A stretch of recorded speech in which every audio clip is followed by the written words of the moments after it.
links. Okay.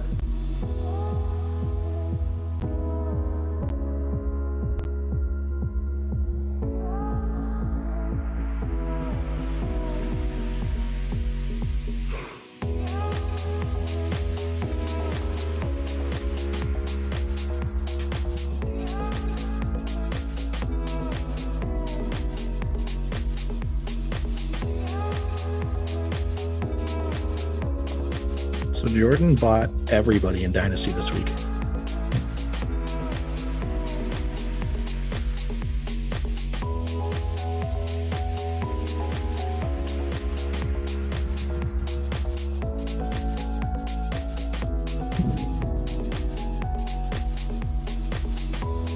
Okay, recording is going.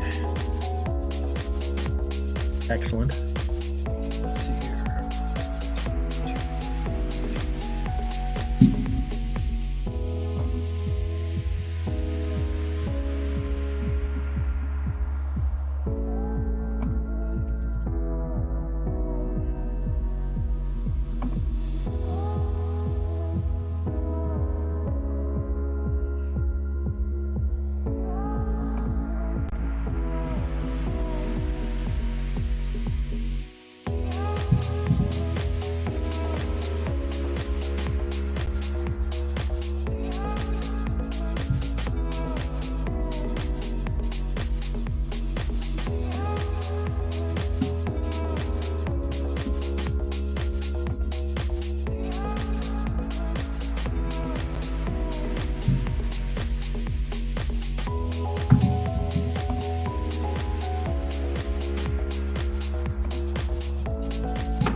Great, I got it up on all the socials.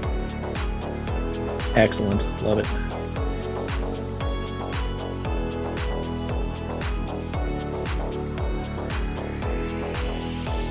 I think that one viewer we got is the audio bot. Is it what? My audio bot. I just call it a bot, Oh. but it's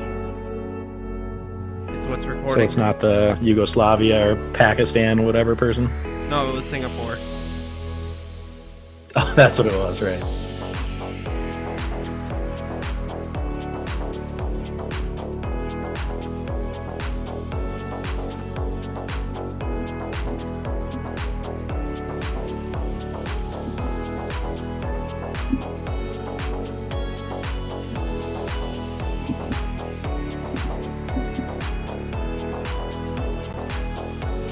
Good evening, Pod Squad. It's week 7 in the NFL, and COVID-19 is finding new ways to affect the game. This time it appears it'll affect one team's offense in a very, very large way. Also, find out which NFL and fantasy teams finally lost their O this past week. Also, we've got all the fantasy relevant news and topics that you need to know about. The Victorious POD starts right now.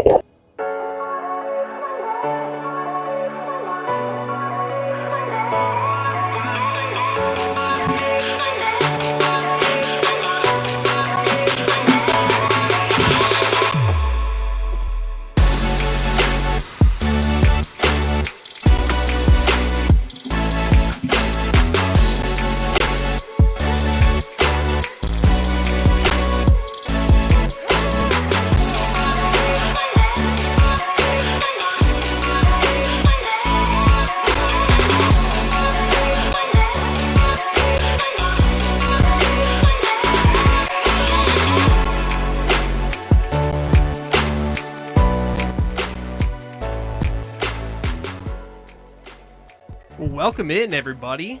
I am Ryan Walters. The guy sitting next to me is Jack Vickers. We are the victorious POD. Jack, say hi to everybody out there in YouTube land. This is a podcast. How are you doing, YouTube? Good to be here. There you go. Like I said before, we are the victorious POD. We are a podcast, a fantasy football podcast, but most specifically, we run our podcast for our league, and that is the Victoria's Secret Fantasy Football League. But we are also here to give you some general NFL news and some fantasy relevant topics. I want to start off this podcast by saying thank you to everybody for showing up, everybody for listening. Anybody who has supported us in the production of this podcast. That means Garlic Johnson, thank you very much for coming in and just bouncing some ideas off me with all the technical stuff. I want to thank Levi Oki. He is the guy. He is the man who created our awesome album artwork. You can also see our awesome new banner up on YouTube and on Twitter. You can find him at Levi Oki Illustrations on Instagram. Yeah, that's about it. Jack, how's it going tonight? Jack is frozen. Jack is totally frozen. I'm here by myself, where Jack is totally frozen. So this is pretty cool. Just to get started until Jack comes back. Oh, Jack, are you there? Can you hear? There we go. Yeah, I'm there. Hey. We're good. Welcome back, Jack. How's it going, man? It's good. I was dinking around a little bit trying to get the Ethernet going because my Wi-Fi is doo-doo. So should be good now. Perfect. Awesome. I love to hear that. Love to see that. How's it going this week? I hear that you're getting married in like a couple days. I know. It's crazy. 2 days from now on Saturday. Are you nervous? For the weather, yes. We're really hoping it doesn't blizzard and snowstorm. So beyond that, no, we're just ready to go. Yes, here up in Minneapolis, and western Wisconsin, but mainly Minneapolis is the home of the Victorious POD. We have October snow, which is completely stupid. It's still here. It's been sitting on the ground for the last couple days, and for your first snow to still be hanging around in mid-October is absolutely asinine. We hate it. We want it to melt so we can go walk around the neighborhoods with our kids or nephews, nieces, whatever, and go trick-or-treating. But we'll see. There might be snow on the ground for Halloween this year, and, well, if that's what it is, that's what it is. Quick shout out to Katie, a wonderful league member of ours, very distinguished. She had her birthday yesterday, Wednesday. Is that right, Jack? Wednesday, that's correct. Right on. Katie, I hope you had a very happy birthday, and I hope Tyler did everything for you so you wouldn't have to lift a finger. Last week, our episode, I think our length was all right. We're going to work on it just a little bit, but I liked how we went through the rapid fire on the matchups, and our audio quality was actually pretty decent. Not bad. Jack, that's a first. Yeah, that is a first. I'm pretty excited about that. I thought the beginning of today's podcast was going to be a big whoops because, for the first 30 seconds, it was Jack's frozen and he's not responding. So I didn't know what happened. Anyway, Jack, do you have anything before we move right on into the fan interaction zone? Not a whole lot. I think you covered everything, so we should be good to go. All right, right on. We're going to be moving into the fan interaction zone. This is how you can find us, how you can get involved. First off, we're on YouTube, obviously, if you're watching us here on YouTube. Follow us and subscribe to us, please. 100 follows gets us a custom URL, and currently we are at 44 subs, which is awesome. Thank you very much. Be a friend, tell a friend. We want to hit that 50 mark here in the next week or two. That'd be awesome if we could be halfway to our goal of 100 subs. Normally, we stream here on YouTube at 6:30 on Thursdays, but because of Jack's wedding, and I'm actually surprised Jack is still able to stream, we bumped it back a little bit so we can get a few extra wedding things priorities, done. Man. Yeah, priorities. Last week, we did have a comment on our YouTube video. It was from Alex Williams, the Audio Al, Technical, whatever you want to call him.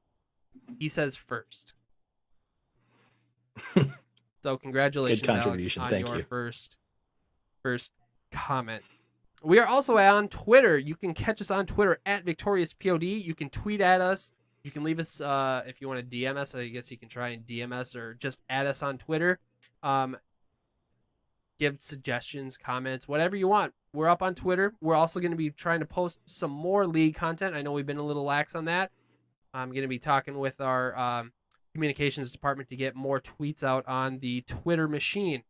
If you only want to do a podcast and don't want to spend the time watching us here on YouTube, you can find us on Spotify, Google Podcast, and drumroll,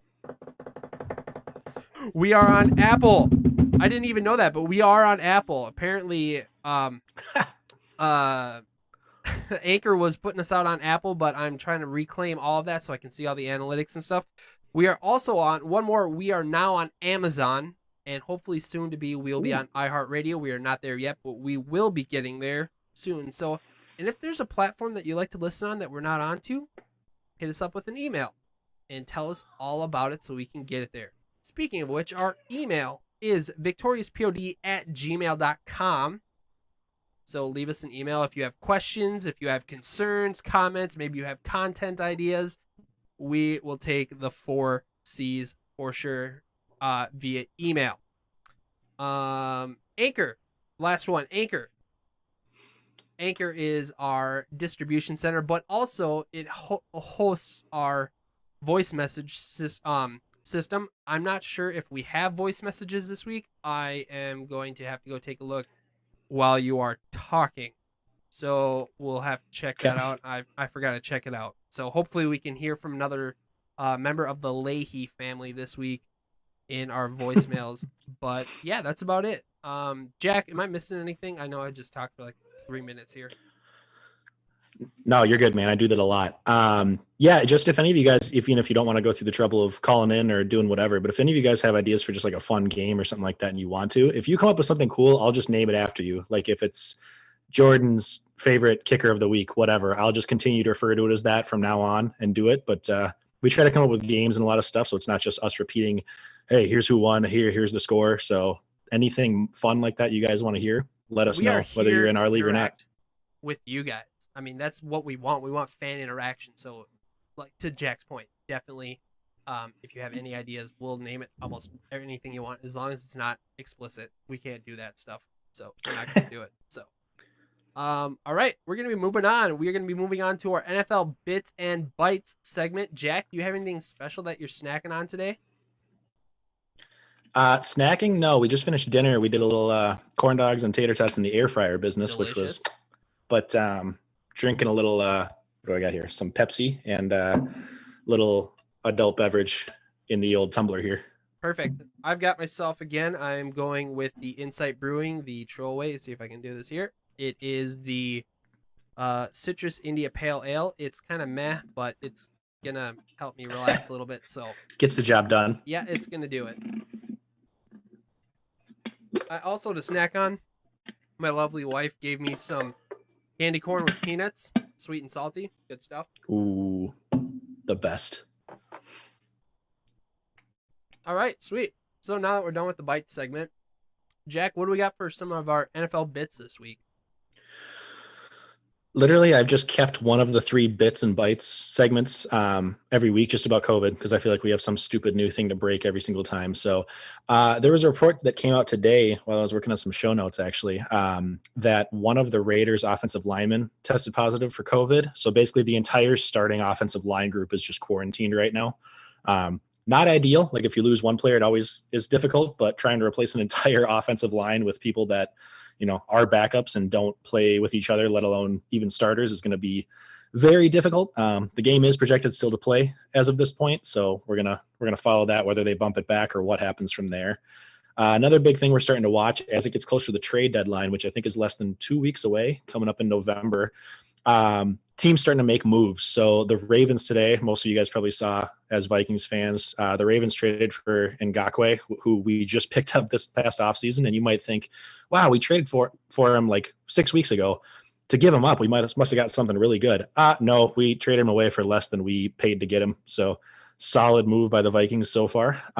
Him over in Baltimore with Calais Campbell, though, should be even scarier than the Ravens defense already is.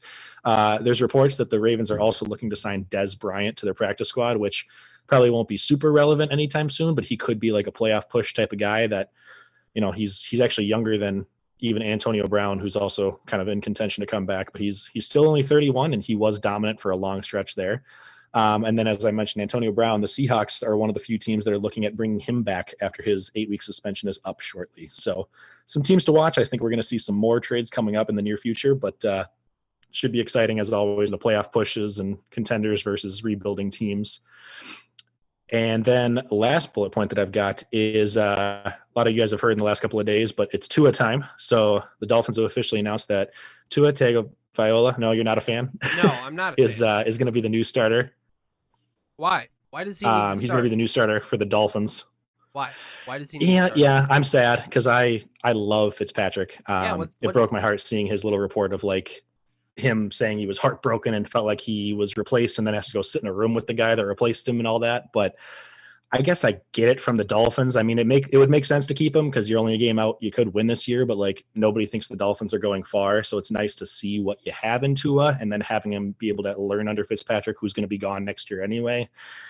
I get it. I don't like it. I'm not happy about it. I'm not either. Fitzpatrick, yeah, he's throwing you, 7 interceptions this year? I mean, he's had one bad game and one iffy game, but I mean, he has made your team 3-3. Right. I mean, yeah, Paul Foster said it best right there on the stream. Fitzy is the man. Like, I don't understand why you would want to walk away from him until he implodes, which it's Fitzpatrick. Normally he's going to implode. I mean, how many seasons has it been where he's just been fantasy fire for like 5-6 weeks and then just nothing, just craps the bed. And I don't understand. He's the number 8 quarterback in fantasy, though. But here's the other thing. So let's say Fitzpatrick doesn't implode.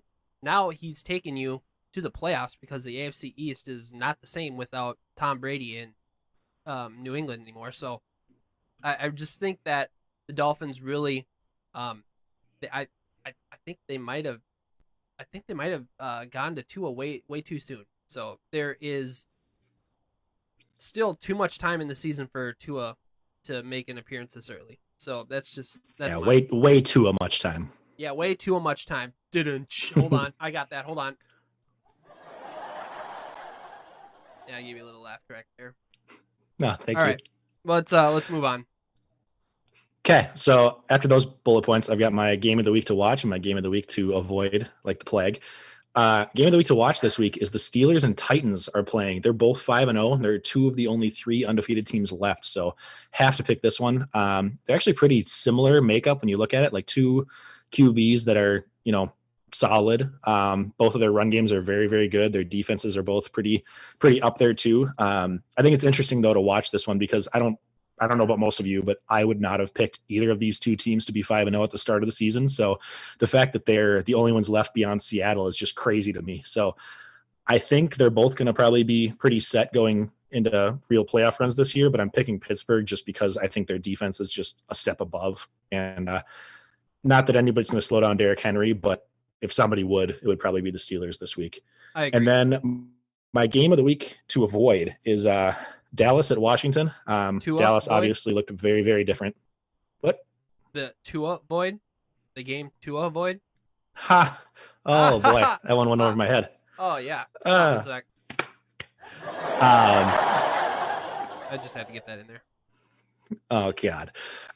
Yeah, Dallas looked way different last week with Andy Dalton. Obviously, their offense took a huge step down with Dak, but I don't think anybody expected it to be as bad as it was.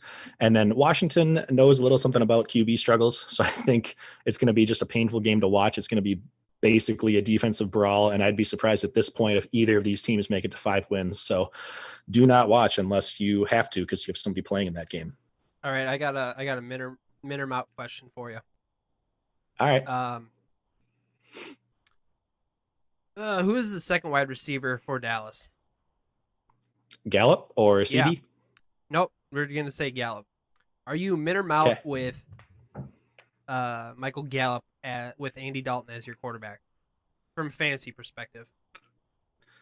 Like the rest of the year, or are you talking this week? Yeah, like are you gonna keep Gallup on your roster, or are you gonna drop him? You are the fantasy owner of Michael Gallup. Are you dropping him, or are you gonna ride it out? Oh Christ. I'm sorry, Tyler, having to make that decision.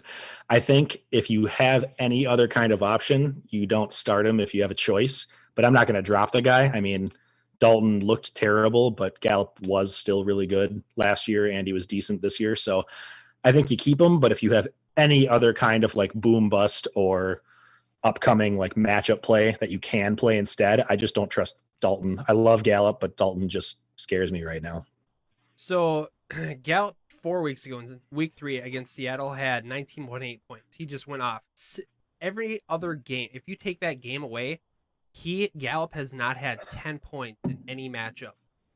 Week 1 he had 5, week 2 he had 5.8, week 3 he had the 19.8, week 4 he had 2.9, 7.3, and then 2.3. Michael Gallup is, I mean, he's been on Tyler's bench, but I would have to say, and you can water bet me on this, I don't think that he puts up wide receiver 3 numbers, wide receiver 2 numbers for the rest of the season. Ooh. Like consistently through the season is a wide receiver 2, or like week does he have wide receiver 2? I mean, I could say he finishes outside wide receiver 3. Michael Gallup finishes outside a wide receiver 3. That's top like rest 36, of season total. Rest of season total. Oh, for sure, I'll take that. I think 36 is doable. Okay, all right. I'm in with that. It's not going to be high. It's going to be lucky to be a 2, but I think he can maybe get into the 30s.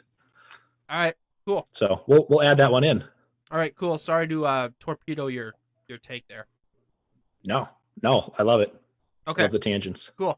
Are we good with Dallas at Washington? Yeah. We can move on to Minnesota here. Okay, cool. Right on. Let's get into it. All right. So, unfortunately, if any of you guys had to watch the game this week, if you didn't, this is going to be a sad segment. Minnesota played Atlanta last week. We lost 40-23. I don't think the 40 is as much of a surprise to me with our defense right now, but the 23 was really sad. We didn't even put up any points in the first half. It was 20-0, and then I think it was 23-0 before we even scored. So the fact that we looked that bad against Atlanta's defense, which has been the worst all year, and really only put up points and statistics in garbage time, essentially, which was, it was over by the second quarter. Super embarrassing. They were a winless team coming in. I think it's not so much of a surprise that we lost because we were right there with them, but just that we lost in such a dominating fashion. Seeing Kirk not do anything, I think his stats ended up looking better than what he actually played like. I mean, he had 300-something, 370 or something like that, three something, and 3 touchdowns, but he had those 3 picks. Not necessarily all of them were his fault, but our offense couldn't do anything in the beginning.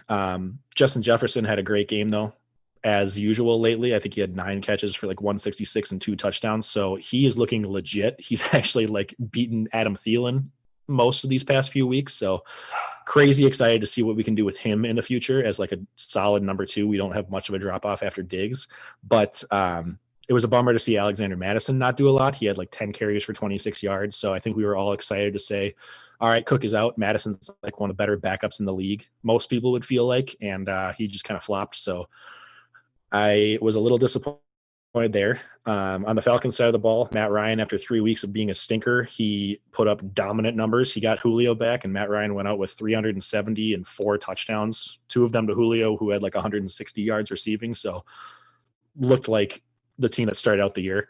And just was not pretty, not a lot of great takeaways from us. So with the Vikings going on bye this week, I'm curious to see, and you can tell me what you think too, but do we just straight up tank the rest of the way, or do you think we're going to make any changes coming out of the bye, whether it's like a coaching change or QB change? Do we start changing some personnel? I know we just had a defensive player leave with the trade. So like, what do you think we're going to see coming out of the bye? Okay, first let me ask you this.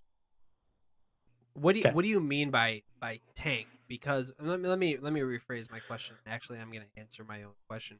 I don't think the Vikings need to tank, because I believe that with the personnel that we now have on defense and the miscues and the misfires with our offense and just the way we haven't been able to put together a complete game, except for the Seattle game, that is the outlier.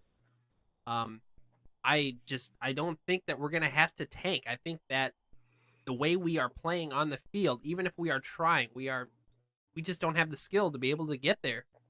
Yeah. Like I said before, I don't see this team making more than 4 wins. I mean, I was, and that makes me sad. I don't want to see my team be 4-12. But I will say is that if we do happen to have a terrible year the rest of the year and we are going to have a high draft pick, I really, really hope that we can capitalize on an offensive line. I don't want any more defensive players. I don't want to try and tank for Trevor because honestly, it's not going to matter who we have back there because we don't have an offensive line that can give him any time for a pocket. So that's just me. I want to ask you one quick question about Alexander Madison and his poor performances last weekend. Looking ahead into 2 weeks, we are playing the Green Bay Packers. Is that correct? At Lambeau? Yes, I believe so. Okay. Do you believe that Alexander Madison repeats his terrible game, or does he turn up the heat? So repeat or turn up the heat, Alexander Madison. Ooh, I like that. I mean, this is assuming that Cook isn't back, right? Because I think he might be by that point. Shoot. Okay. Well, point So is assuming Cook doesn't play, I would think Madison is a lot better than what he showed, and he has been better. So if he gets a chance to start, whether it's in 2 weeks or at some point again this season, I think he will look a lot better. I still stand by he's a top 5 backup running back in the league. So okay. Sure. Cool. All right. That's my 2 cents. Right on. Is there anything you want to react to what I said? Yeah, I mean, I like it. I think you're right, probably. I don't think we need to necessarily try. I think it's just going to be more a matter of like if we come out of the bye and do anything, or if we just kind of keep it going, which basically to me would say they're giving up and they're just accepting it. I still don't think the right move is just to say, oh, fire Zimmer, it's his fault, because I kind of think going off of what you said, I don't think anybody else could really have done a whole lot so far with how we've played. I think it's just been pretty poor all around, and like not necessarily just Zimmer. But yeah, I guess my only thought would be if we do end up with, I don't think we're going to end up with the number 1. I think the Jets probably have that on lock at this point. But if we ended up with, say, a top 5 or a top 7 pick, I mean, what's the other quarterback coming up this year? Justin Fields, I think, he's a top 5 pick.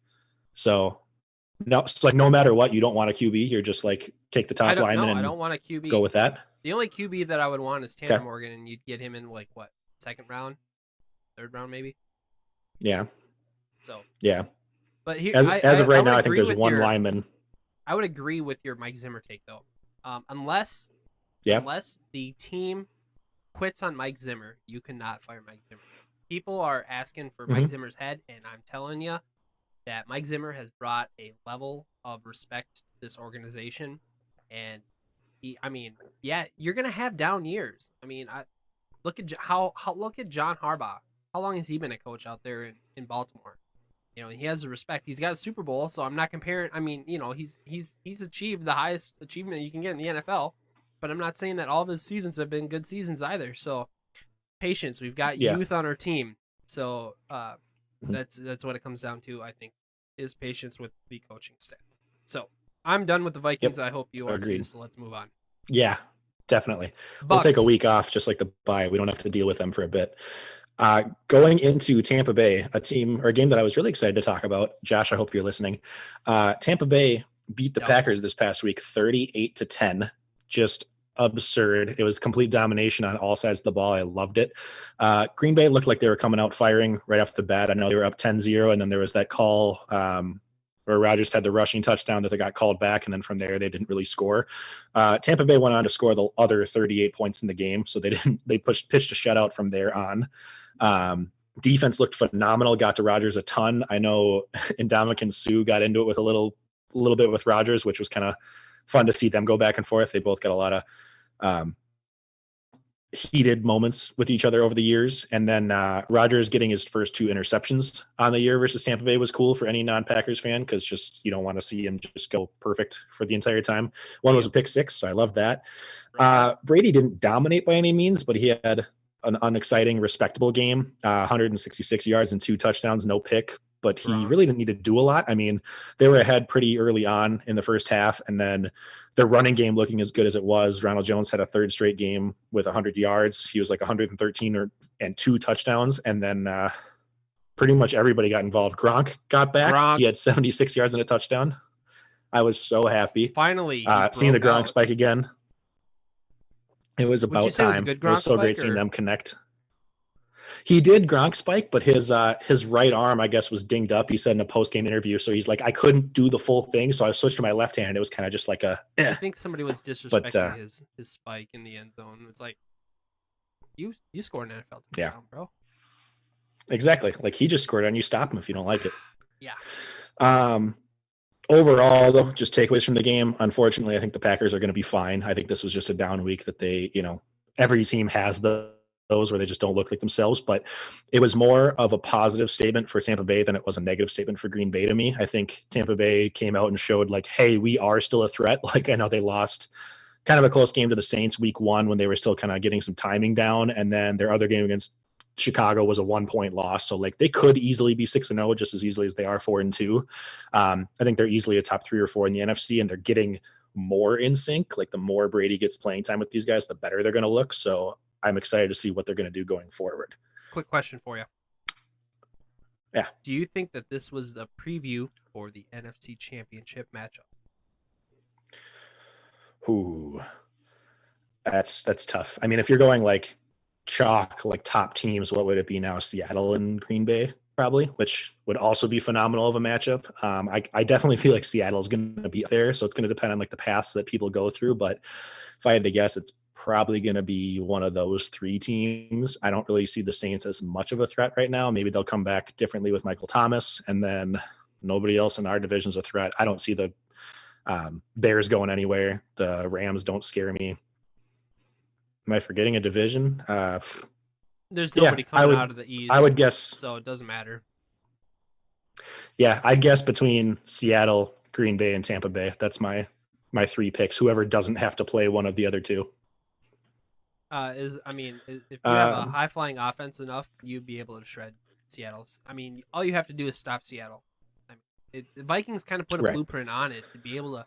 If you keep the ball out of Wilson's hands, you're not. He's not going to be able to score. So don't make mistakes and keep the ball out of Russell's hands and just bomb it. Their defense sucks. Yeah. Seattle. So all right, cool. What's going on next week? I think for the Seattle and Tampa Bay would Bucks? be. Oh yeah, I think Seattle and Tampa Bay would be really exciting to watch just because they actually have a good defense. But moving on from that, Tampa Bay's next game, Las Vegas Raiders at 3:05 this Sunday. I think it might be getting pushed back by an hour because of the whole COVID stuff. And there's talks that it might get pushed back to Monday or Tuesday again. So we'll see, maybe another primetime game. Tampa Bay should be favored in this one, but Raiders have kind of been a surprise this year. I think they're 3-2, and they looked great against the Chiefs last time they played. They actually beat the Chiefs, which was like the only time I think in Mahomes' career that he lost a game by more than like 7 points, which is insane. I mean, you wouldn't pick the Raiders to be the one that beats them. So I feel like this is kind of a trap game. Like the Buccaneers are going to be really high coming off of like we just beat the Packers and showed we're a top team, and now they play this other team that's like not the elite level, but they're really athletic. They're really fast. Carr's looked great lately. I mean, he has like 1,400 yards on the year, and he's an 11-to-1 touchdown interception ratio. So with him plus Ruggs is crazy fast. Waller's a great tight end. Josh Jacobs is good on the running game. I feel like I could see this being a game where like they kind of get their butts kicked and they're like, what happened? Why'd we lose to them? But with the reports coming out that basically the Raiders have no offensive line, I think Tampa Bay's defense, which is one of their stronger points, is probably going to feast on this game. So I'm still picking Tampa Bay, probably like 30-20. Derek Carr is going to have to run for his life. Yeah. So, I do like him, though. He's surprised me a lot this year. So yeah, we'll see how it goes. Right on. Cool. And they are playing Yep. at 3:05 on Sunday, like Jack stated earlier, but stay tuned. They might be moved back a little bit. All right. We're going to be moving on to our NFL Pick'em, Walters versus Jack. Last week, Jack, who is 5-1, was correct with Detroit over Jacksonville. And I'm back on my losing streak again, picking Washington over New York Giants. That's embarrassing. So close. Washington lost to the Giants. This week, Jack, what's going on with your pick? This week, I am picking another kind of bottom bottom teams matchup, I'm going with the Chargers over Jacksonville Jaguars. They're both 1-4, but I really, really am liking Herbert. Like, he's becoming one of my more favorite quarterbacks in the league just with what he's doing. So kid looks like he's got some staying power, could be good for a long time, and was a right pick by them. I definitely think he's been the better rookie QB so far. So I was looking at this game and I was like, is that enough of an edge or what? All four of the Chargers losses, have all been by one score, and two of those four have been an overtime loss. So like, they've been right there. They're another team that easily, a couple of breaks different ways, they could be 5-0 just as easily as they are 1-4. And all of the teams they've lost to are good teams. Where, like, looking at the matchups, you would say, yeah, they should beat the Chargers. Like the Saints, the Buccaneers, the Panthers, the Chiefs. I mean, all those teams are above 500. So I like Herbert to get his first win here, because I think their only win came in week 1 with Tyrod. So I think Herbert's going to have a field day against Jacksonville's defense. Right on. My pick this week, since the Minnesota Vikings weren't playing, I decided to take Buffalo over the Jets. So last 2 games, Buffalo has fallen, but there is no better cure of getting off the schneid than playing the New York Jets. So I'm going to take Buffalo, and I'm hoping that Josh Allen and Stephon Diggs get me all sorts of touchdowns. All right. We're going to be moving on to the Fantasy Outlook. This is the part of the podcast where we're just going to talk about some general fantasy stuff. And then after that, that is going to be our specific to Victoria's Secret. So we are going to get into our injury-prone segment. As of right now, Joe Mixon, he is questionable with a foot. DJ Chark is questionable with an ankle. Zach Ertz is on IR. Jack, I hope you drop him and never pick him back up, because he is absolutely useless. Facts. DeAndre Hopkins, he is questionable with an ankle. Julio is questionable with a hamstring. AJ Brown with the knee did not practice this week. That is not promising for him. Godwin has got a hamstring. He's questionable. Noah Fant, his ankle, he's questionable. Calvin Ridley has an elbow issue. He is questionable. Keenan Allen, he's got a back issue. He is questionable. Miles Sanders with his knee, he is out. I believe he is on IR. Is that correct? Not yet, but he's going to be placed on it. Okay. Michael Thomas did not practice today with his hamstring / his ankle. That is really frustrating. I know that there are people who drafted Michael Thomas and wanted lots of Michael Thomas touchdowns, but continuously are getting nothing out of him. Kareem Hunt, questionable with ribs. Mike Evans, questionable with an ankle. And Raheem Mostert is out with an ankle. He is on IR now. Is that correct? Yep, same situation. They're putting him on it this week. Okay, right on. And that is going to be our injury-prone segment. That is a lot of names. Yeah, doing this segment 4 years running, I've never had so many names that I've had to read off. This is just, it's so 2020. Yeah. It's ridiculous. All right, we're going to be moving into Jack's Tater Tot Hot Take. Jack, I'm going to let you talk for a few minutes. I'm going to step away from my mic. I want to check my audio recording device, so I'm just going to be right across the room here. Cool. Sounds good. I'll shout really loudly if anything goes horrible. Last week was not great. I took some little bit more bold ones for QB takes this past week. I had said that Cousins is going to outperform Matt Ryan head-to-head fantasy-wise in their game together. Cousins looked rough in the first half. He had a great second half, but Ryan just had a great both halves. So it was really, really tough. I think it ended up being Ryan had 31.6 to Kirk Cousins having 23.7. So both of them were top 8 quarterbacks on the week, but Matt Ryan looked better fantasy and regular football. Number 2, I had guessed Dalton was going to pick up where Dak left off and have a top 10 quarterback day. He barely got above 10 points, so that definitely didn't happen. I was expecting against Arizona, like just with a fast-paced offense, I thought he'd have to throw a lot, and I thought he'd make some kind of connections, but his throws looked awful. Lastly, I said Fitzpatrick was going to lead, keep it going with 20-plus points, and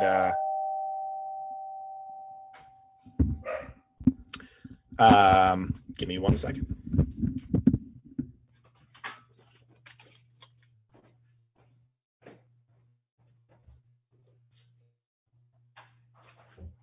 Hey, give me a second. Do my podcast thing.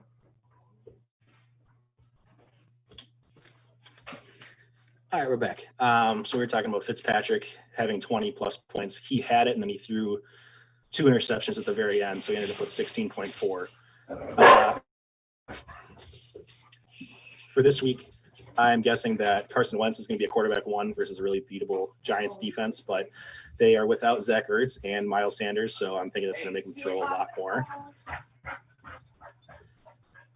Number two, I'm guessing that Kenny Golladay and Julio Jones are going to combine for over 200 yards receiving in the same game. It's all passing in the matchup, and there's no defense, so they both should be able to put up really high numbers here. And number three, I'm guessing Kareem Hunt is going to bounce back from 5.7 points last week to triple that with 17.1, if my math is right. That or more versus the Bengals, which would be easy RB1 on the day. So those are my three for the week. And Walters is back. I am back. My computer went to sleep. Look at that timing. Stop doing my recording, which... Lovely. Yeah, perfect. Whatever. Cool. Doesn't matter. I'll be able to get the recording right off YouTube after we're done. So okay. We're gonna be moving to swimming upstream, Jack. We talked a little bit about this, and we're gonna be implementing next week. Words are tough. TUF tough. I want to put up where you're standing in a spreadsheet of where you would be at for your streaming quarterbacks on the year, along with the top 12 quarterbacks on the fantasy season, so that we can look at and see how you're doing through this swimming upstream challenge through the fantasy season. So why don't you tell me a little bit about your swimming upstream? Write me out. Yeah, so swimming upstream, this past week I had picked Ryan Tannehill, who I think Cassie listened to the pod because the very next day she picked him up to play him. It was great because he got 28.6 points, which was huge for the week.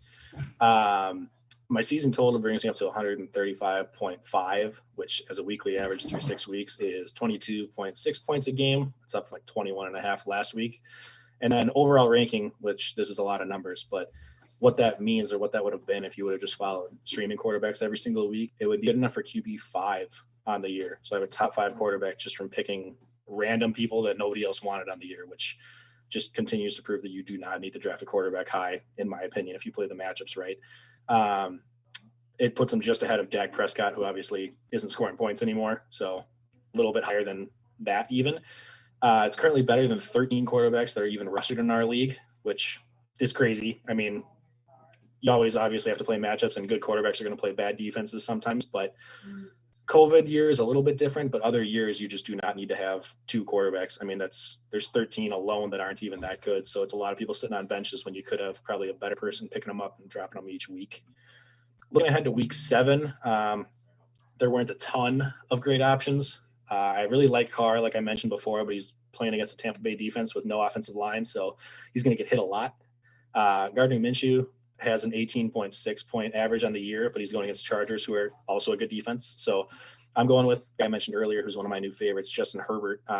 In 3 out of his 4 games this year, he has over 22 points. He had 4 touchdowns last week against a pretty good Saints defense. And he's played 4 really good teams to start his career. And now he finally gets to play a bad team, Jacksonville. So I don't think their defense can really stop anybody. I'm thinking he easily should be able to put up at least 20 points and is probably going to be looking deep to Mike Williams a couple of times, who had 2 easy touchdowns last week, breakaway speed. So he's going to be my guy to keep the streak going here. All right, right on. We're going to be moving into our purchase or pass segment. Jack, how did we do last week? Not great. We were both 1-3. Darn it. Wasn't ideal. I think, yeah. The first one, though, I was most proud of. I texted you during this game, but one of them was purchasing or pass that, CEH has 16 or more points in his last game without Bell, kind of his swan song to prove like, hey, I can still be the guy. We both passed it because we thought 16.9 was a lot unless he scored a touchdown. We were right that he didn't score a touchdown, but he had 16.9 points, so just barely, which I picked that number out of the top of my head, but that was a perfect line to go off of because he was right there. Number 2, Singletary has his highest rushing yards of the year with 72 or more against the Chiefs. You passed it. I purchased it. He had 32, which was just disappointing. I figured they'd be a little bit closer in this game, but they were pretty much throwing from behind, and Josh Allen did not look great. So tough for Singletary to get anything going there. So you had 1 on me there. And then the last one, Kareem Hunt having under 60 rushing yards this week against Pittsburgh. Obviously a great defense, but Hunt's also been the guy, and he's electric. So you passed it, so you thought he'd get more than 60, and I purchased it thinking he'd get less, and he got less for 40. So that was my 1 there. Okay. Right on. What do we got All going right, so this week? going into this week, first one up is purchase or pass. The Lions and Falcons game has 500 or more yards passing combined. So average of 250 at least for each, or if one has a down game, the other one has to carry them. We'll go purchase. I will purchase that. I am also. I feel I should have made that a higher line, like maybe 550. 575. I think that's would have been doable a for tough both line. So just there, I was almost there. Close. Yeah, I think that's an easy one. This is two terrible defenses. So, number 2, purchase or pass that the Vikings find a way to make themselves look bad again this week. Well, they're on bye, they so aren't I'm playing gonna a go with game. pass. So, but then, are they going to have some kind of personnel change or management change or something in the news where they do something dumb? If this would have been a day earlier, I would have called the Ngakoue trade a stupid thing. Okay. Well, I don't think they're gonna fire So- anybody because if they're gonna fire anybody, that would have been done Monday. So I don't think there's gonna be any big coaching changes or anything like that. Personnel, it's hard to say. Okay. There might have been some talk. Well, not talk, but there is speculation that Danielle Hunter, now that he's on IR, might actually be traded, but he can't be traded if he's on IR. If he's injured, he's gonna be having surgery, whatever. True. He's out for the season. So, unless trades in the NFL are super super rare, so I can't foresee another trade the Vikings making. That being said, it's 2020. It's a weird season, and this season has been abysmal as a Vikings fan. So, I can't see him like letting go of Harrison Smith. But if Harrison Smith were to go, I mean, I wouldn't blame him. It's been a tough season for the Vikings, and so if Harrison, I mean, I don't know what his contract is or anything, but all I know is that they're going to need to figure out next season what they're going to do with their quarterback, and if they're going to stick with Kirk Cousins, that's what they're going to do. But if they don't, they need to find cap space. So big name players could be out the door by the end of the season. So I know the trade deadline's coming up here next couple weeks. So keep your eyes and ears out, boys and girls. I'm interested to see if we do anything coming up to the trade deadline, like getting rid of people for some assets or like future stuff. So I'm going to say purchase just because I feel like we'll find a way to do something, but we'll stay tuned.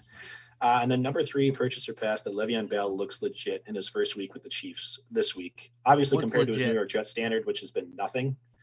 That's the thing. I wanted to leave it more like objective. I didn't want to just leave it as like a point threshold, but like say he comes like where he comes out and we can both acknowledge like, yep, he looked legit. Maybe he only got, 8 touches, but maybe he gets a touchdown or he gets, a 2 or 3 breakaway runs, like enough for us to agree, okay, like he's going to be something here. I think he could get, I think that he could get a touchdown. I think they would give him a goal line carry to get a touchdown. And I think that would be, I would say legit. I mean, if he gets a touchdown, especially at the goal line, I would say that is a legit look. I mean, you're used to, or if he's just, what if he catches a whole bunch of passes too? Like, let's say he has 5 or 6 receptions, So with that threshold, we'll say he scores his touchdown, has multiple catches for a decent amount of yardage. Maybe he's got that quick burst of speed that, he never could use out in New York. We'll see. I will purchase it because I do believe that they will give him a shot to get into the end zone. So we will, I'm going to go with purchase on Le'Veon Bell looking legit. I will as well. I think basically just he has to do something where both of us say next week, like something that makes you think he's going to be somewhat fantasy relevant this year. Like maybe he doesn't have a 15, 20 point week game this week, but enough for us to be like, okay, you know what? They gave him some goal line usage, or hey, he's getting a lot of receptions. Like I bet this will continue and he'll have some work down the road. So I'm going to purchase that too. I think there's just too much opportunity in Kansas City, and I don't think that you bring him in to do nothing. He might not have as much work as people are thinking, like people saying, oh, CEH's value is over. I don't think that's true, but I think he'll do enough to be like a solid role player where we need him to be. Right on. Okay. We're going to be moving on to our water bet board. Jack, what do we got for our new water bet ideas this week between us? Yeah, I try to come up with like 3 or so every single week to just toss them out, and then we delete the ones that we don't like. But Last week, you mentioned to put a pin in this one, so I'm just bringing it back. I had mentioned Katie's team being 2-3 in 8th place last week, still making the playoffs, and you were kind of like right on the border of So I'm curious if you feel one way or the other, because I am still on the Katie train. I'm starting to get scared of Katie. I'm not gonna lie. Okay. Yep, So that's where I felt too. I would guess that Katie can sneak in as a 5 or 6 seed to make the playoffs, and if you feel the same way, then we're gonna have to move on. Yep. Okay. Move on. Number 2, Josh finally got his first loss this week, which we'll talk about in a little bit. But with him having 1 loss and Jay having 0 wins on the year, what number do you end up think ends up being higher? Josh's losses on the year or Jay's wins once we're all said and done? Jay's team is actually starting to look a little bit better, maybe. Is that possible? I can't look worse. So No, it can't. But last week I was looking at the notes. I should have pulled this up. I pulling up my ESPN app here real quick. okay. All right. So if I go to Jay's match, Well, as you look at it, yeah.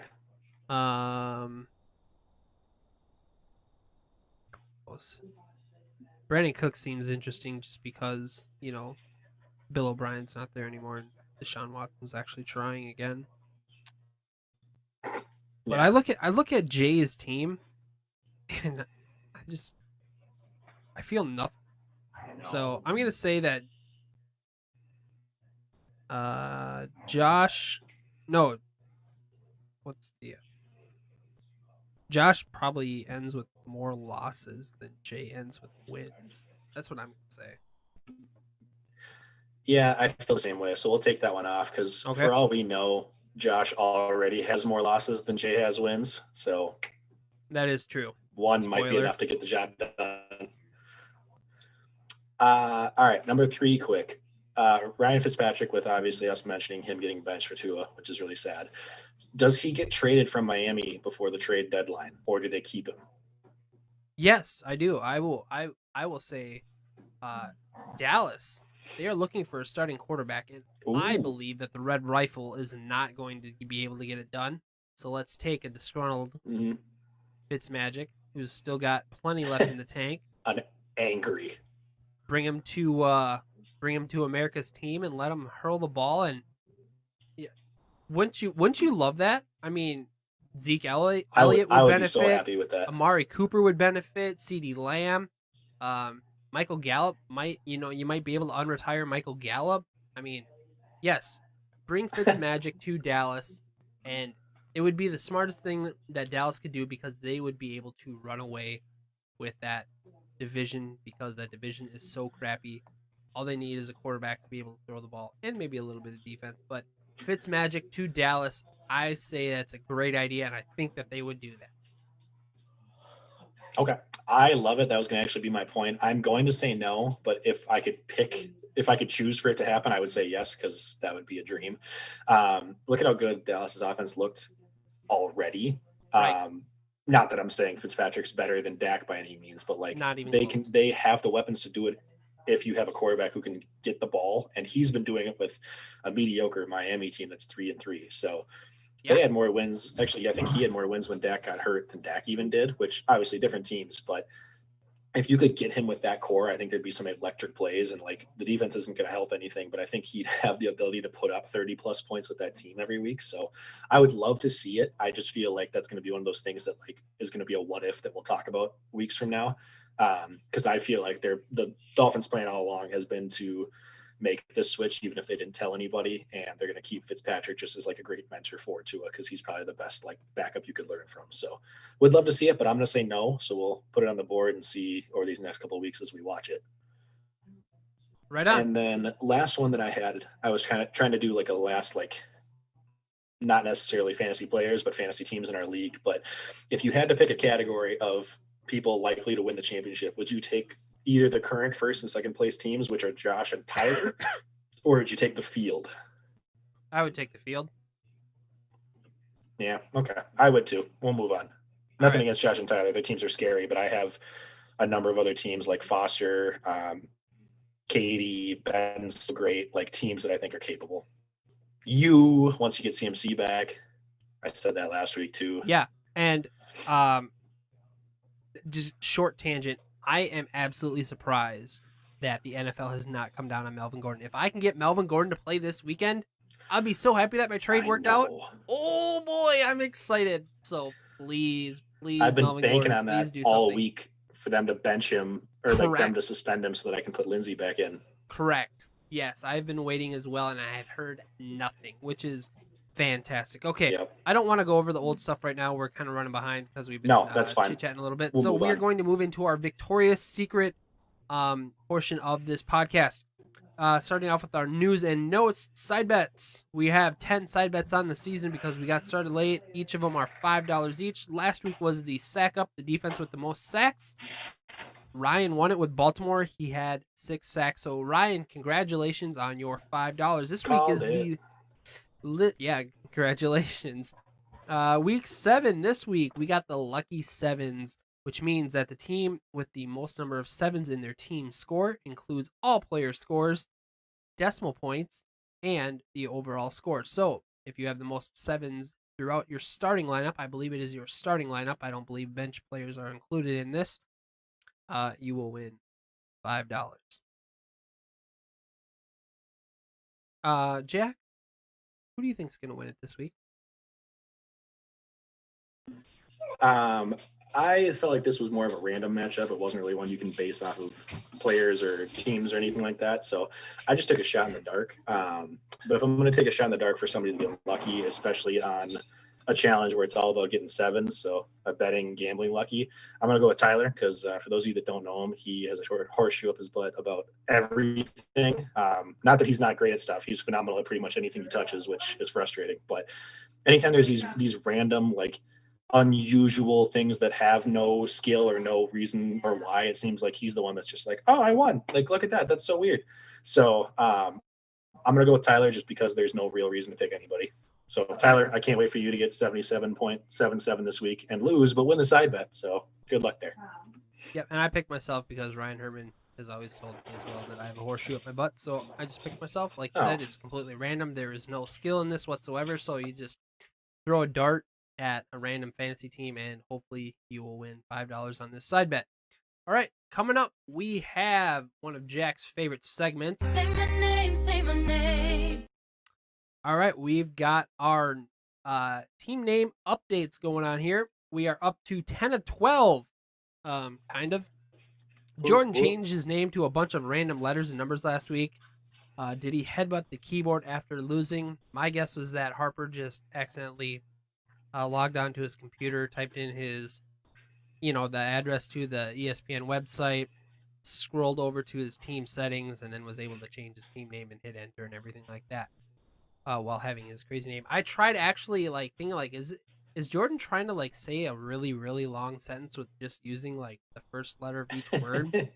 But I don't know. So Jordan, I'm just going to refer to Jordan's team name as the team formerly known as Jordan. So I like it. Foster changed up his team name to Hooper. There it is. It's decent. It's classic. Foster, of course, going with the Saints. Yep. Jay changed his name to Herbert and Gerberts, which I actually love. But he doesn't have. Did you say he doesn't have Herbert anymore? Yeah, he dropped Justin Herbert, which is why I picked him in the streaming. So it's like, dude, you got to switch that team name right away. Okay, all right, and then Jack, you changed your team name as well. I did. It's really nice doing this segment notes because it reminds me to be like, I should change mine. It's been a bit. So I picked up Gronk this week, one of my favorite players. So shout out to Trace Atkins, but I changed it to Honky Tonk, but Gronk out of Gronk. Wonderful. I love the Gronk. I'm really proud. I love the Gronk names. Gronka Trucks is one of my favorite team names I ever used. So shout out to Gronk for making just fantastic fantasy football team names. All right, we're going to be moving into our noteworthy ad drops. Jay spent $10 on Cole Beasley. Josh spent $10 on Brandon Ayuk. Jack, you spent $10 on Gronk. Jordan picked up Carson Wentz for $8. Ryan picked up Dallas Goedert for $5. I picked up Adam Humphrey for $3. Ryan also picked up Tevin Coleman for $2. Ryan picked up the Bills defense for $1. Really? That's it? Jordan picked up Corey Clement for $0. Alex picked up Gio Bernard for $0. But Jack, you are missing one in here. I picked up. I know. I just added it while you were talking. Okay, see, I print out my notes because it's just easier not to have it on the screen. So, I was typing it and like highlighting it for you to look, and now I feel dumb. no, I have a hard copy. I have all my notes right here on paper. You can kind of see it on there. Anyways, all right. So, I picked up Antonio Brown for what was it, $6? Yeah. I wasn't sure, and I forgot to go back and look at the Fab report. I thought that, I got to spend, I don't want to spend a lot of money because, like, if somebody really wants to go out and get him, more power to you. I've already spent my dough this year on Mike Davis. I spent a lot of dough on Mike Davis, so I didn't have that much Fab to play with. So, $6. That's the top. That's the max amount of money I'm willing to spend on a player that might not even play. And even if he does play, is he going to be on a team that is actually going to need his skill set? Like if he goes to Seattle, I'm not too high on what his fantasy prospects are going to be. I hope that he goes to a team where they need a wide receiver 1 or a wide receiver 2 so that he can be fantasy relevant and I can roll with him to the ship to win my first ship. That would be awesome. So that was the whole strategy behind Antonio Brown. I'm just going to stash him, put him on my bench. If he doesn't play, no big deal. It was only $6. For what it's worth, I tried to pick him up too. How much did you spend on him? I didn't look at the Fab report. Either 2 or 3. I forget because I thought somebody's going to go up for him. Yeah, go ahead. Sorry, I didn't mean to cut you off. So, I figured somebody else was going to see it because he was being talked about everywhere, like Matthew Berry and everybody else is like, hey, pick him up a week ahead and be ahead of your league. And I'm like, that doesn't work in our league because everybody's ahead. So I was like, somebody's going to see it. So somebody will probably try to pick him up for nothing, being smart. Somebody else will think that and go, I'm going to spend 1. So I was like, I'm smart and I'll spend 2. And then it didn't matter. Yeah, no, that's the exact thought. I actually went in and changed it because my initial bid was $2 on Antonio Brown. And I'm like, nope, just triple it. Make it $6. If it's more than $6, it's not worth it. It's just not worth it. So, I mean, it's such a high risk, high reward type pickup. And to be honest with you, I'm not even really expecting him to make the field because I've also heard that even if he does get signed to a team, the NFL might look into whatever else Antonio Brown has been doing in his personal life and give him even more games of a suspension. Which on that note, to me, that's so dumb because like I don't like Antonio Brown. I think he's a head case and I don't like him as a player. But just the idea that like the NFL does that where it's like, we're going to give you an 8-game suspension and then that's it. Oh, you want to play again? Well, now we're going to give you more. I'm like, it doesn't work like that in like a normal justice system or whatever. So like, why don't you just give him what you want to give him and then that's it? Correct. Make it 10. Don't do 8 and then 2 later. I would agree with that 100%. Why would you want to be yanking someone's chain along? Like, you want to come back and play in the NFL? All right, here's 8 games. Oh, you're signed with the team and your suspension's up. Well, you did this, and this, and now we're going to tack on 2 or 3 more games. Right. It's just give him what he's due and move on. All right. Yep. We are going to be moving on. Yeah, we are going to be moving into our victory formation here, and I'm just going to transfer this over like that. You guys should be able to see the scores up on the screen. Jack, I don't know if you want to look, but in the Victorious POD folder on the Google Drive, you'll see a folder called Live Photos or something like that. I think it's in Season 4. I'm not sure if it's in the Season 4 folder or not, but you can see all the photos that I'm going to be posting here through it. So if you want to follow along, but you don't have to. All right, so we're going to be going through this rapid fire because we really got to get going on this stuff. We're already at an hour. All right. Deal. Super fast. Super fast. All right. Tyler absolutely destroyed Jay. It was almost a double up, but not quite. Tyler had 112.3 points to Jay's 68.9 on Tyler's side of the ball. Gardner Minshew with 17, DeAndre Swift with 24, Deebo Samuel with 12, Julio with 25.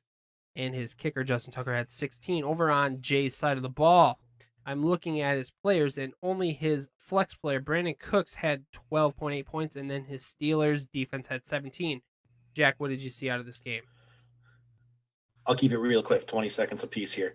Tyler dominated, like you said. His quarterback and 2 running backs were out, and he still did this good. So crazy on what's Tyler's down week to do this insane. DeAndre Swift getting 24 points. Scary if he becomes actually the guy. Tyler's going to have another huge piece there. Jay, I feel for you. You had 100 points last week, and I thought you were turning it around, but then you followed up with this. So really, really brutal. Nobody in your team really had more than 8, except for your defense being your top player. Just rough. I think it's kind of how these teams are going to look the rest of the year. I would agree. All right, moving on. We have Josh versus Ben. Ben getting his first win, giving Josh his first. I'm sorry, not Ben's first win. Giving Josh his first loss. Ben definitely has more than one win. For Ben, he had 116.7 points, and Josh had 83.4. On Ben's side of the ball, Deshaun Watson had an amazing 32 points. Aaron Jones had 10. Amari Cooper had 13.9. Justin Jefferson, 30.6. AJ Brown had 17. Over on Josh's side of the ball, Patrick Mahomes had 20. James Robinson had 11.3. Ronald Jones II had 24.1, and his kicker, Joey Sly, who is now on the COVID list, unfortunately, got 11 points. Jack, what did you see in this matchup? A huge game for Ben knocking off the undefeated person, so really good. Nobody ever wants to see anyone else go undefeated forever. Ben just dominating with 35 points. This is by far Josh's worst showing, so he's been dominant before that. Good to see that everybody's human. Deshaun figuring it out finally for Ben is scary because he already has a great team, but his weakness was like QB so far, so 32 points for him, and then Justin Jefferson looking like the pickup of the year for Ben, getting him in the 9th round, I think, and then AJ Brown putting up 17 in only his 2nd week back. Josh finally had 2 of his stars let him down with Zeke and Hopkins combining for like 11.3, which was just what James Robinson got alone. So 2 number 1 guys can't even get what the Jacksonville running back is getting. Landry and Andrews letting him down. Josh, I'm sure, is going to be fine going forward. He kind of followed the blueprint of the Packers where he's been undefeated till now and then has a letdown, but I don't think it's going to affect him. All right, we're going to be moving on. We've got Alex versus Foster. Foster beat Alex 114.62. Alex's 84.7 over on Foster's side of the ball. Derrick Henry had a monster game of 38.4 points. Adam Thielen had 11.1. Kenny Golladay had 10.5. George Kittle had 16.9. And over on Alex's side of the ball, Kyler Murray had 28.9 points. And his kicker, Young-Ho Koo, had 20. And there's nothing much really else to talk about. Jack, what did you see in the matchup? One of the only matchups that I was correct on last week. Foster torching Alex for 30 points. Really not fair when Derrick Henry gets him to 38.4. I mean, just rough for Alex. He's going to have some tough breaks where he's had a good team, but just lost against some top competition. So the rest of Foster's team beyond Henry, Stafford was kind of meh, which was disappointing, but George Kittle had a dominant day for him. And I still think he's, other than like the top couple teams, the scariest looking team that's in that like middle of the pack ratio. Like I've been saying it all year that Foster's team is good. So would not be surprised to see him continue going forward. Alex, Kyler looking great, like you said, but both Hurst and Gibson disappointing him. And then his new player that he just traded for, Mike Evans, did 0.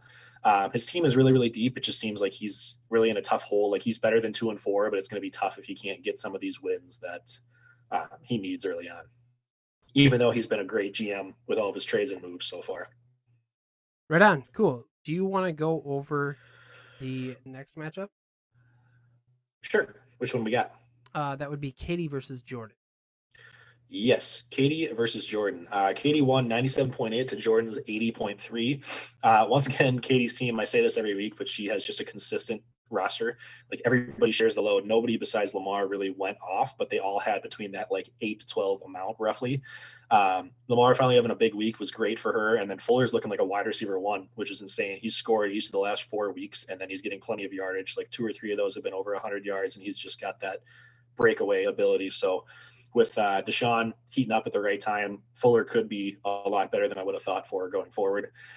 Jordan's team had a big letdown. Big Ben had not such a big day, pun intended. Plus Miles Sanders getting injured, Juju getting half a point. I mean, Jordan has had some awful luck so far, but his team looks good. So, I mean, if he can hang on during all these injuries and stuff, I think he'll be okay. While Katie, like I've said the last couple of weeks, she's becoming one of my favorite underdog teams. I think a team that should sneak into the playoffs and will be just as dangerous as a top team at that point.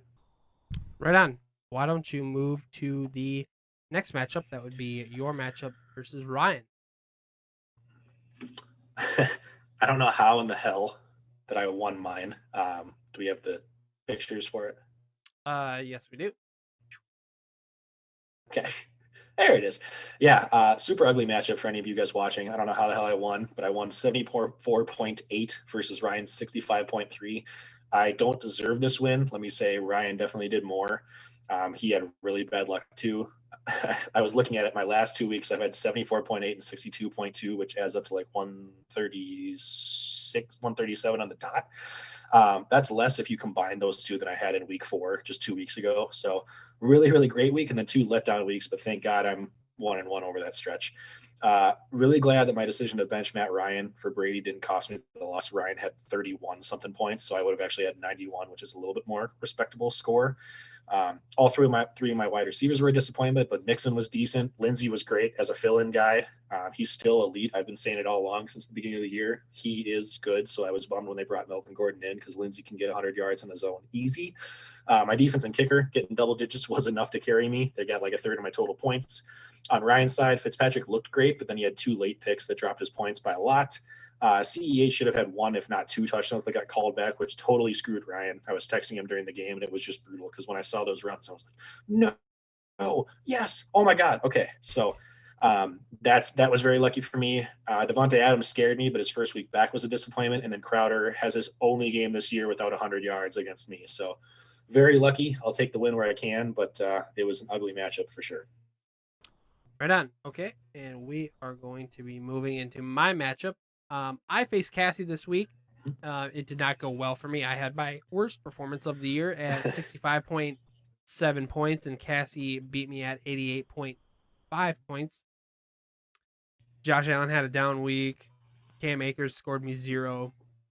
Jonnu Smith scored me 1. My defense scored me 1. It was not good at all. Over on Cassie's side of the ball, she had Ryan Tannehill give her 28.5 points. Kenya Drake had a monster game of 28.4. James Conner had 16.2. And that pretty much wraps up, Jack. What did you think about my matchup with Cassie? Yeah, Cassie's getting a little bit of luck in the schedule so far. She gets her second win in a row against you, and then last week against me with teams that scored in the 60s against her. So her defense is just shutting us down fantasy-wise. You touched on most of it, but Akers getting 1 snap in the game really hurt you, but you really didn't have any other options. And then Josh Allen picking 1 week to kind of be normal sucked. But I still think your team is really scary, and I think Cassie's going to she's going to be playing some tougher teams coming up. So I think that's going to be hurting her if she can't get higher scores.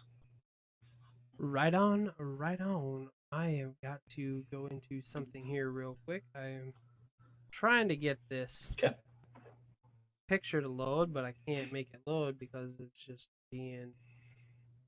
right, there Well, we go. you have a picture up right now of all the undefeated teams, right? Nope. There are none undefeated teams. That is a great Exactly. transition. Thank you. Yes, no problem. We will be here. All right. Let's transition now.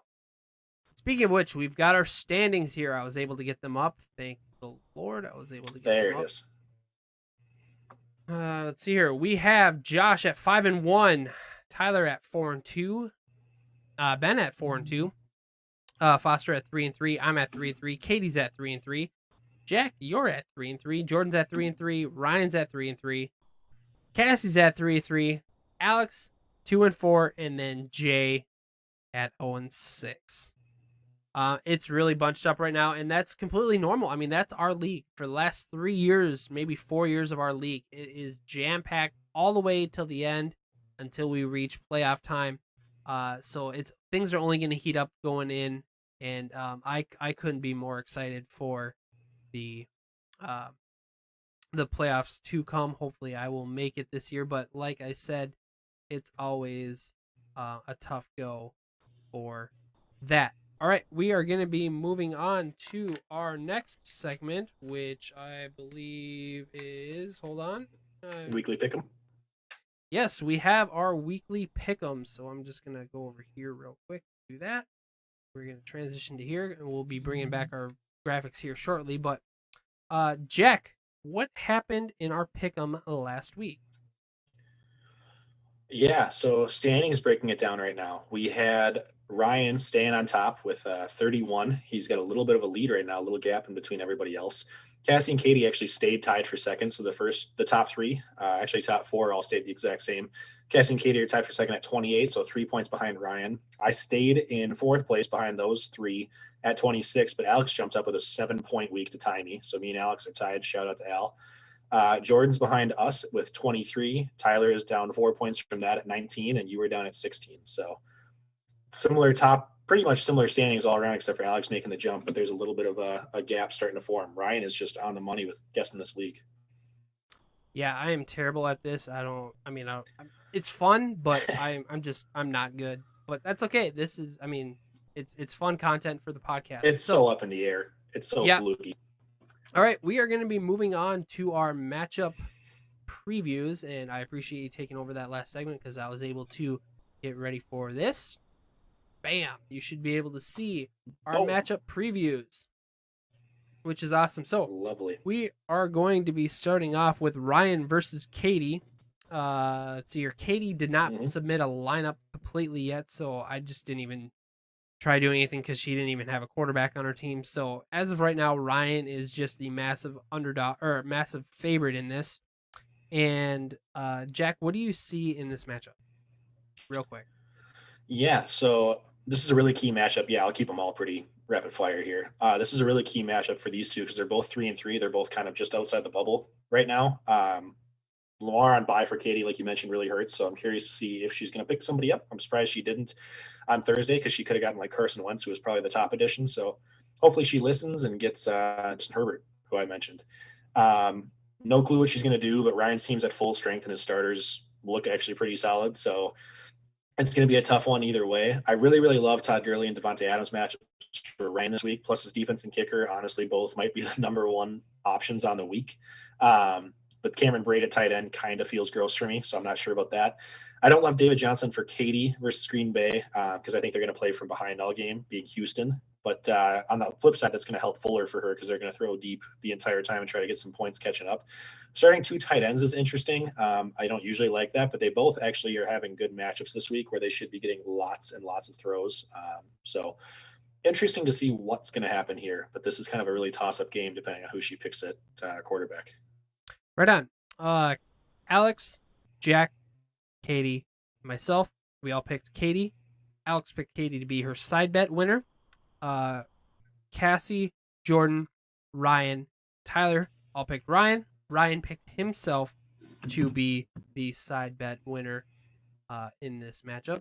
We are going to be moving on to our next matchup, which is going to be Foster versus Josh. Foster is the 4-point favorite. Over on Foster's side, he's got the advantage at running back 1, wide receiver 1, tight end. And over on Josh's side, he's got the quarterback advantage, the running back 1, the running back 2, the wide receiver 1, words are tough, and the flex position. What do you see in this matchup? I'm excited to watch this one. This was actually the two teams I picked at the start of the season. So like right after the draft, guessing who was going to be in the championship. So good to see that they're both doing well. Foster on the upswing and Josh number 1 right now. Stafford might be the start of the week for Foster going against Atlanta. I think every single quarterback has put up 20 or more points against him. So him and Galladay having a stack together could make or break Foster's week. I mean, like if they do what they're supposed to do, that could win it for Foster no matter what Josh does. But also if, it turns into a slow game or Stafford doesn't do what he's supposed to, it could be over before it started for him.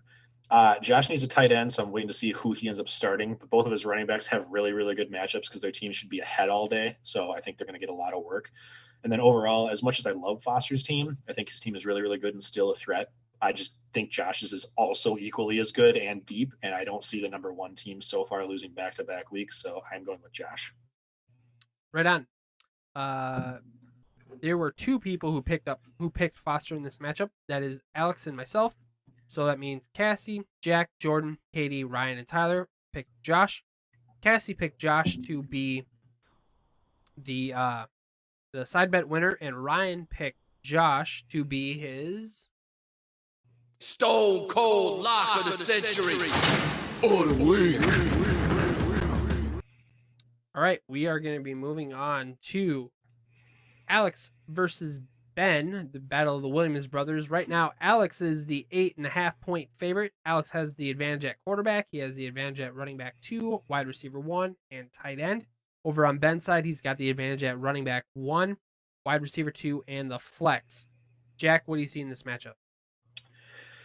Yeah, Al, Ben, you guys got to keep it nice. You're going to have Mrs. Williams come and break it up between you two. But overall, this matchup should be really, really close. Two teams that are kind of on the opposite ends of the standings. So Alex really needs this win, but Ben equally, could win pretty easily. He's been great so far.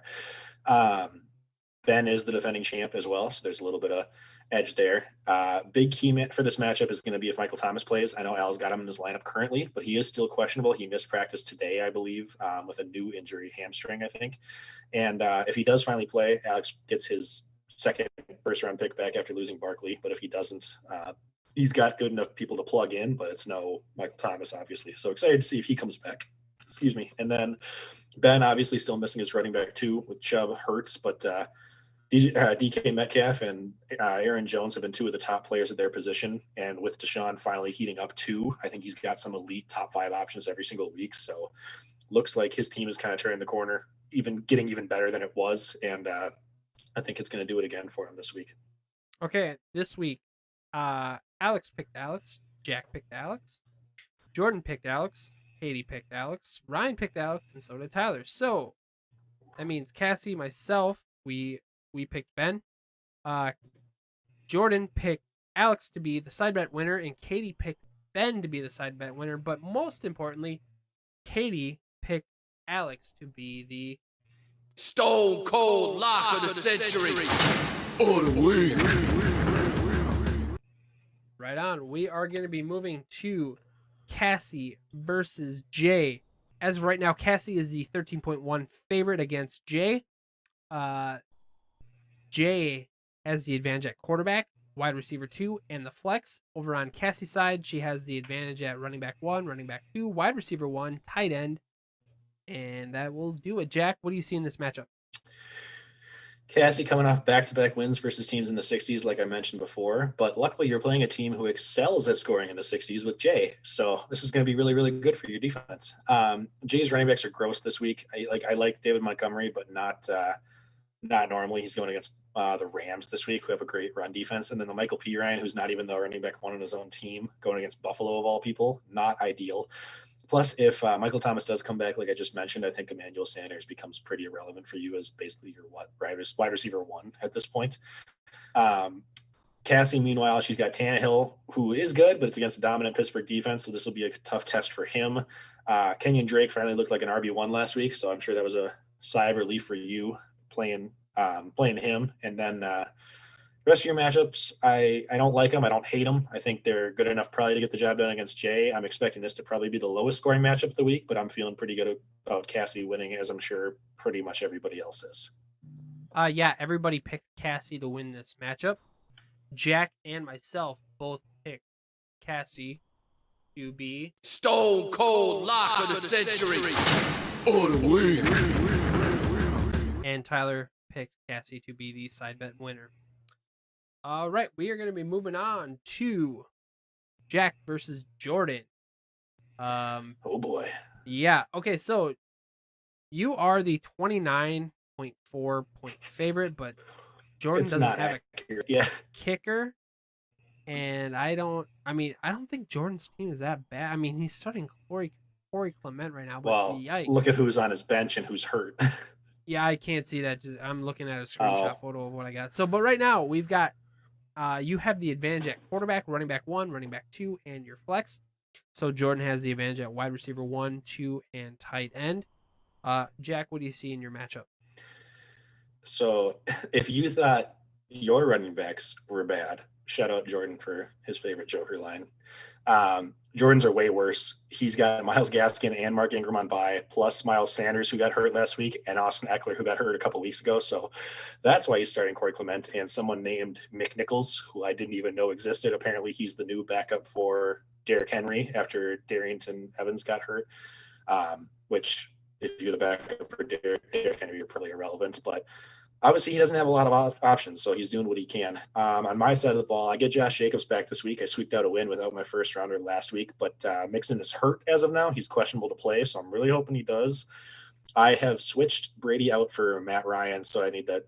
Well, pay no attention to the picture if you're looking at it because I did it today, but giving Matt Ryan another chance after benching him after 3 gross weeks. He had 1 good week last week, so I'm giving him another shot against Detroit. There should be no excuse why he can't do great, so we'll see what happens. But speaking of people that I have put up with, finally gave up on Zach Ertz, and I spent up to get Gronk this week because not that I think Gronk's going to be what he was last week when he got a touchdown and 70 yards, but it's already better than everything you combine for Zach Ertz all year. So making a couple of switches in my starting lineups. Yeah, he's not even a top 20 option. It's off.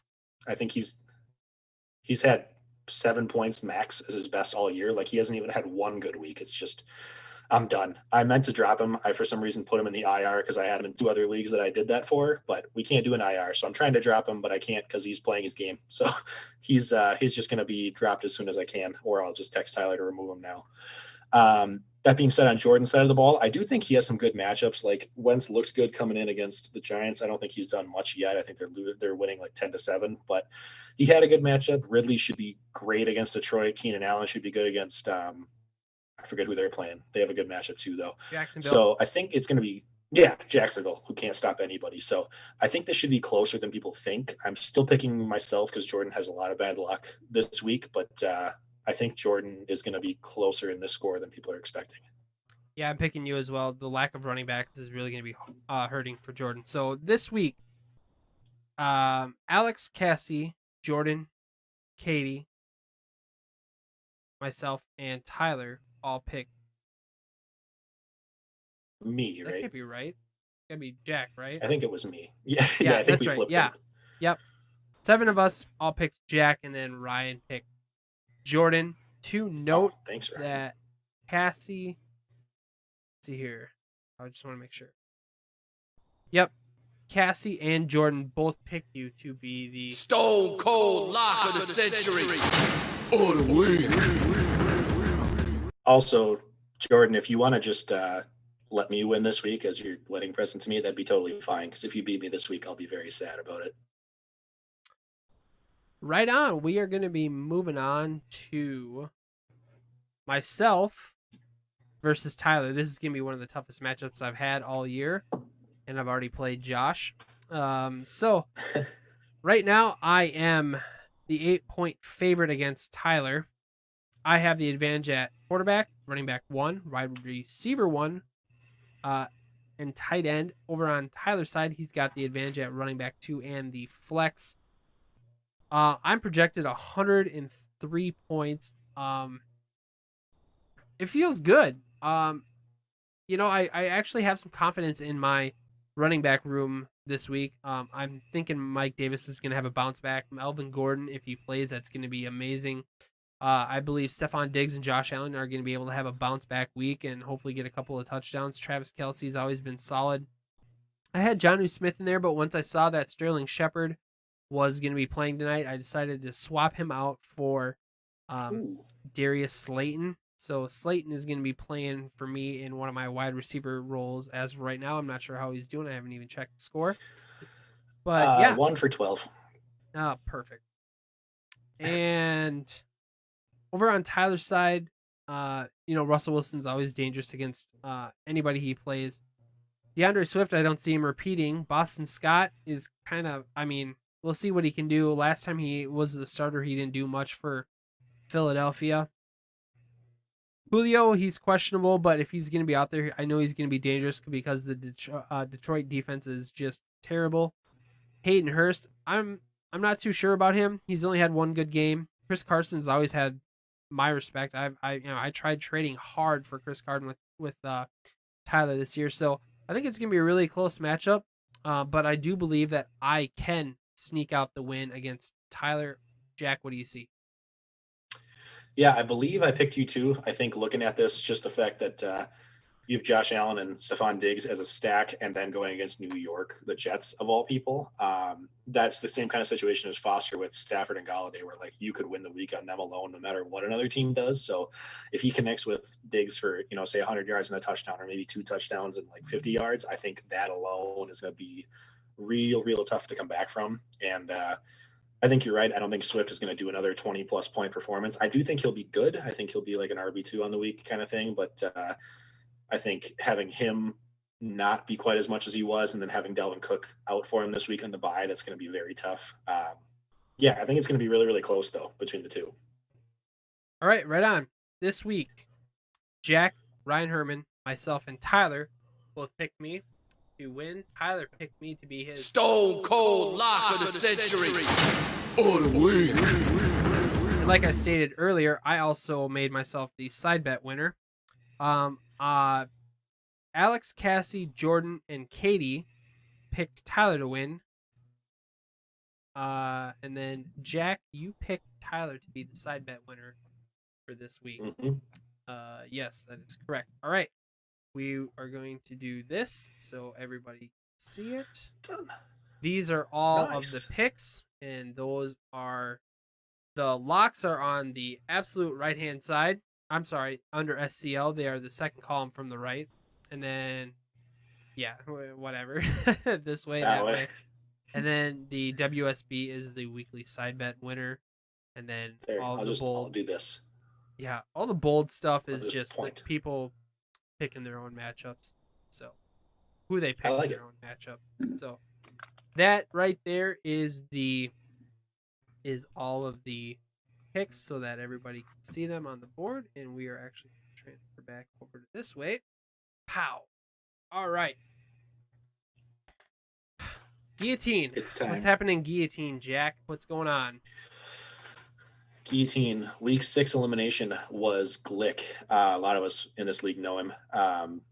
He was not one of the victorious secret league members, so that league is just dominating at this point. I think we started with 9 out of the what would have been 17 teams were victorious secret members, and now we're down to 9 out of, or I'm sorry, we've lost 2, so we're down to 7 out of the remaining 11 are people from our league. So I think it would be awesome if we just made sure that somebody from our league won it. Just like keep going down until it's only league members left. That'd be really cool. Going off of Glick's team and who was released and who he lost and everything, he actually had a really solid team. I was talking to you before the broadcast, but his team looked great on paper, but he had spent most of his budget already, so I don't think he could have made a lot more moves going forward. But notable team members that he had that were picked up. Lamar Jackson by the 4th and Long team. I don't know who that is, so if anybody does, please let me know. For $22, great value there. I think I've had Herbert and Cam, so I just didn't feel like it was worth spending on that versus waiting a little bit longer, but really solid value for the MVP. DeAndre Swift, Jordan, got him for $86. Spoiler alert, Jordan pretty much bought everybody this week. He also got Nick Chubb for $135, who I tried to make a move on for like $100, I think. Cooper Kupp, he picked up for $76. Mike Evans, he also picked up for $76. Noah Fant, he spent for $55. So Jordan was just waiting all year to just go and pick up Glick's team, apparently. He's not even going to have, are you going to even have any players starting from your previous team this week? Like you're just going to start all Glick's team, basically. And then I think the only other addition was Amari Cooper, who was picked up by Money Buns, another team I don't know, for $206 as the top pickup of the week. So notable standings, just from the Victoria's Secret members, like I mentioned, we're 7 out of the 11. So 7 out of 9 of us are still alive. You've only lost Jay and Ben so far, but the rest of us are going to try to keep it going to honor your guys on your behalf. Josh is still first place with 821 points total. Alex is second with 756. Tyler is third with 749, right behind him. Walters, you're at fourth with 724, pretty close. I hopped up to sixth place with 702. Jordan's right behind me at seventh with 689. And then Foster is still at 10th with 624. I believe Kurt is the only active team left below him with less points. So Foster has still stayed kind of right on the border. Hopefully he can survive a little bit. But yeah, that's what we're looking at this week. To note, the Tampa Bay Gronkaneers in this league, I believe, is Kevin Vota. So the Vota brothers are that's right. To the close to the cellar there. So that's kind of interesting. interesting tidbit there. All right, we're going to be moving on to our Dynasty. Jack, real quick, what happened in Dynasty for you? I won this past week against Dave Sousen. Shout out if you listen. I listened to your Atlanta 10,000 plus goons episodes, the last two of them today actually. So hopefully you're listening to talk about how I beat you, 112 to 93. My team looked great this week. I'm actually 5-1, and I am in first place in Dynasty, which is insane because I was going to be surprised if I was 500 so far. I'm tied with Josh. He's the only other team at 5-1, so shout out to Josh. I think we're both I think I'm 7th most points scored, and he's like 9th or 10th. So we don't deserve to be there, but we've done our matchups. I mean, I scored 112, so it's respectable. But now I actually play Josh this coming week for sole ownership of first place. He's 5-1. I'm 5-1, and it's going to be interesting. I think I'm favored, but he's got some good players too. Right on. Last week, I played Andrew Falk. I had 102.58 points to his 76.24. I am trying to pull up our matchup, and I got it. Ben Roethlisberger had not a great day, but Derrick Henry had an amazing day for me. Mike Evans was terrible. Amari Cooper was serviceable. Andrews was terrible. DJ Moore was serviceable.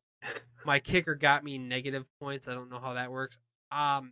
If it wasn't for Derrick Henry last week, I definitely would have got crushed. How the hell did you win?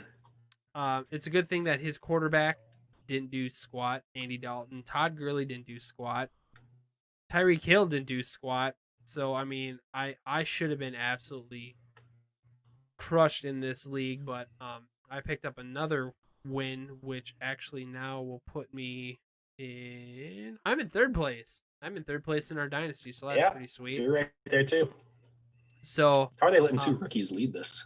Yeah, I have no idea. So, but it's nice to see that we're dominating in all fashions of fantasy goodness right now in the leagues that we are covering. You know, we're still alive in the guillotine. We're kicking ass in the Dynasty. So that's pretty awesome.